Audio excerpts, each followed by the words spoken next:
Notícias. Oferecimento Unimar, Universidade de Marília. Taust, faz toda a diferença. E Menin Engenharia. Você confere a partir de agora 4 notícias, a informação para você, em nome de Unimar, a Universidade de Marília, o seu futuro profissional garantido. Você confere as manchetes. 17ª vítima fatal em acidentes de trânsito esse ano em Marília. Homem de 66 anos morre ao bater carro contra boi na pista na vicinal de Rosália. Não resistiu aos ferimentos e foi a óbito. Ouvidoria da Polícia apresenta nova estatística sobre a segurança pública. Enquanto isso, a violência contra a mulher continua também preocupante. Movimento Brasil Livre. Qual é a realidade à véspera das eleições? Aliás, candidatos têm até esta quarta-feira para o registro das candidaturas. Na quinta, a campanha já estará liberada. E os números da economia, recursos do Fundo de Garantia. Você sabe qual o seu direito? A partir de agora, 4 notícias, a informação para você.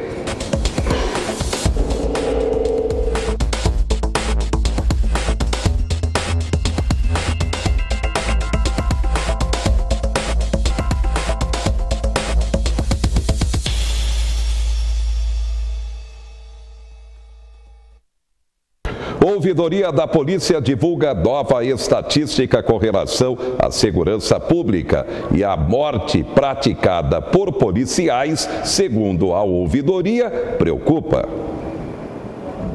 Foram 940 mortes, número que só perde para o registrado em 1992, quando houve o massacre do Carandiru. Segundo a ouvidoria da Polícia de São Paulo, em 74% dos casos analisados, houve excesso por parte dos agentes. Relatório divulgado ontem pelo órgão, com base em boletins de ocorrência, inquéritos e laudos periciais, constatou que 1 em cada 4 vítimas estava desarmada. Nos casos de confronto, a ouvidoria apontou uso inadequado da força. 4 em cada 10 mortos foram atingidos com tiros nas costas ou na cabeça.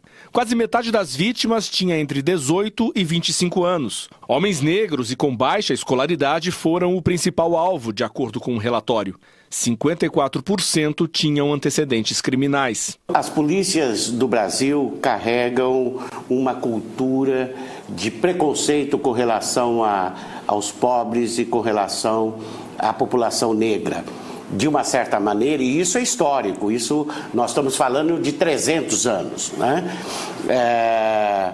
E isso, direto ou indiretamente, dialoga com os dados que nós lançamos sobre o uso da força letal e vitimização policial. A ouvidoria encaminhou para a Secretaria de Segurança Pública uma lista com 14 recomendações para a atuação policial. Entre as medidas estão o reforço do policiamento preventivo e comunitário e a difusão de um método que prevê uma resposta policial proporcional à agressão e conforme a necessidade. Esperamos que o governo receba bem as recomendações e, se colocar em prática as recomendações e melhorar a qualidade das ocorrências, produz uma reflexão interna. A Polícia Militar informou que se manifesta por meio da Secretaria de Segurança Pública de São Paulo. Em nota, a Secretaria citou que os dados levam em consideração, de forma equivocada, as ocorrências envolvendo policiais de folga, que não deveriam ser consideradas.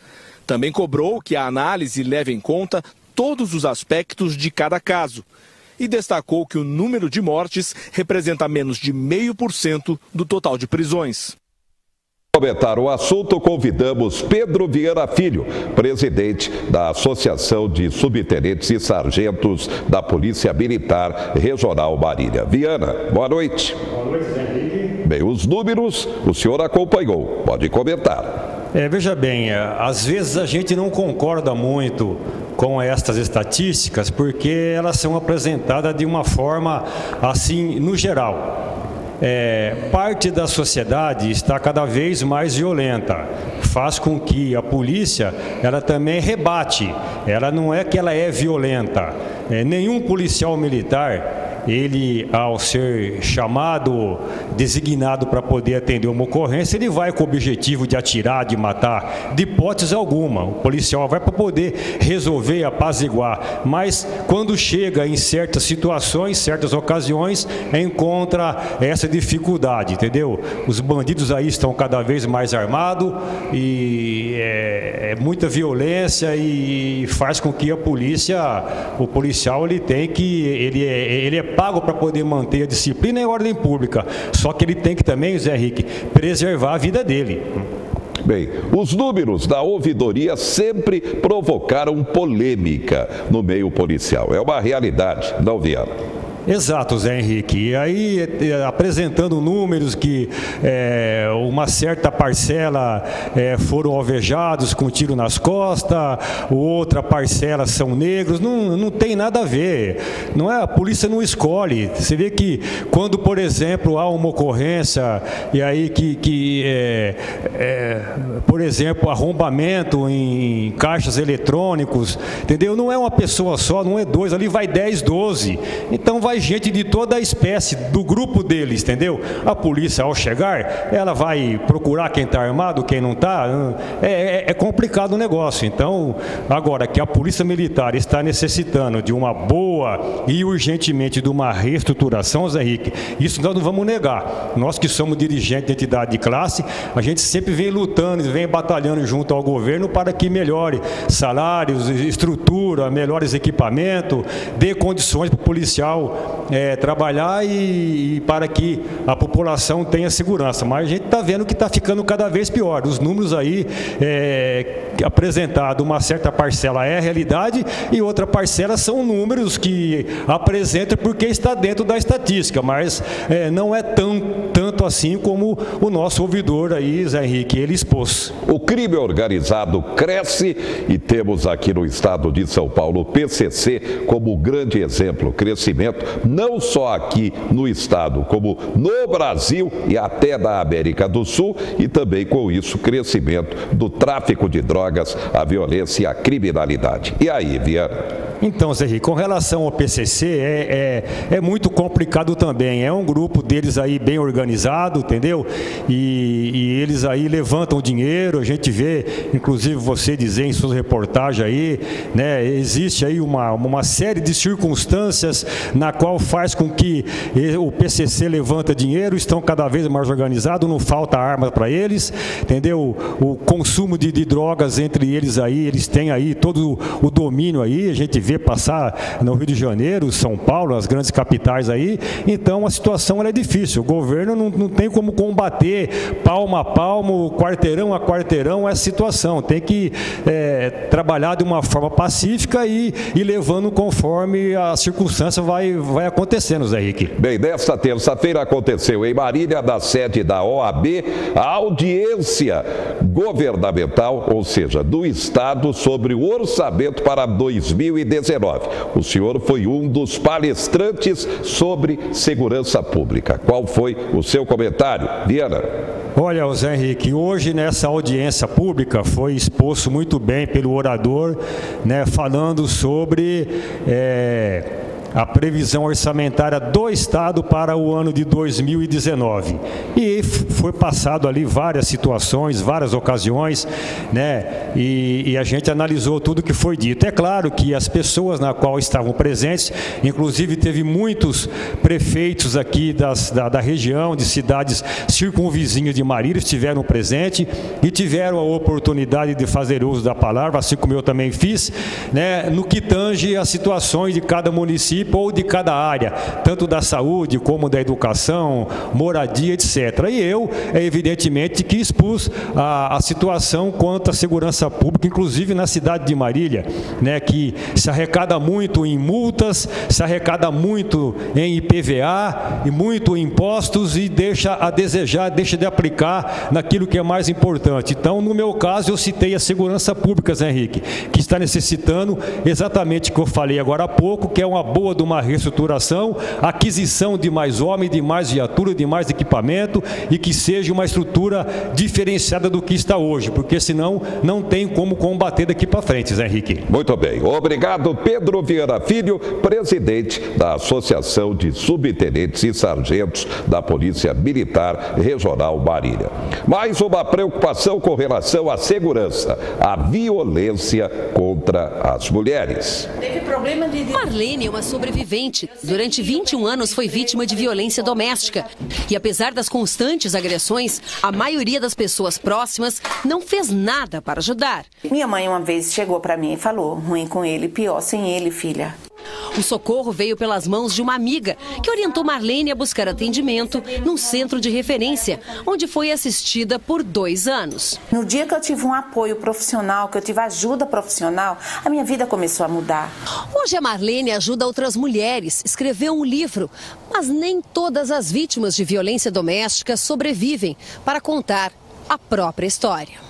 Se alguém tivesse agido quando a advogada Tatiana Spitzner gritou por socorro, talvez ela ainda estivesse viva. Como ninguém ouviu as agressões na garagem, no elevador, dentro do apartamento. Omissão. Eu acho que quando uma pessoa de bem se cala, ela permite que o mal aconteça. Nunca, porque depois da mulher, se você fala mal do marido, vai dar razão para ele. Em 2017, foram registrados mais de 221 mil casos de violência doméstica, mais de 600 por dia. 4.500 mulheres foram assassinadas, 6% a mais do que no ano anterior. Mais de 1.100 vítimas de feminicídio. O movimento Meter a Colher quer mudar essa realidade e criou um aplicativo em que as mulheres vítimas de violência podem se apoiar. Esse ditado, ele faz com que a gente ache que relacionamento abusivo, violência doméstica não é um problema de saúde pública, não é um problema social e, de fato, é um problema social. A promotora de justiça diz que a sociedade precisa entender que a violência contra a mulher não é um problema familiar, é uma questão de Estado e todos devem combatê-la. As instituições, familiares, colegas de trabalho, a justiça, a sociedade em geral tem responsabilidade na construção de uma sociedade que não é discriminatória e não é violenta com as mulheres. Lei endurece e delegados poderão definir medidas de proteção às mulheres. A cada 15 segundos, uma mulher é vítima da violência no Brasil.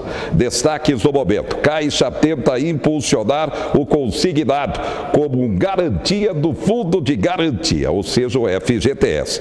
FGTS vai distribuir lucro de quase 7 bi com trabalhadores em agosto. O valor médio por conta será de R$ 38.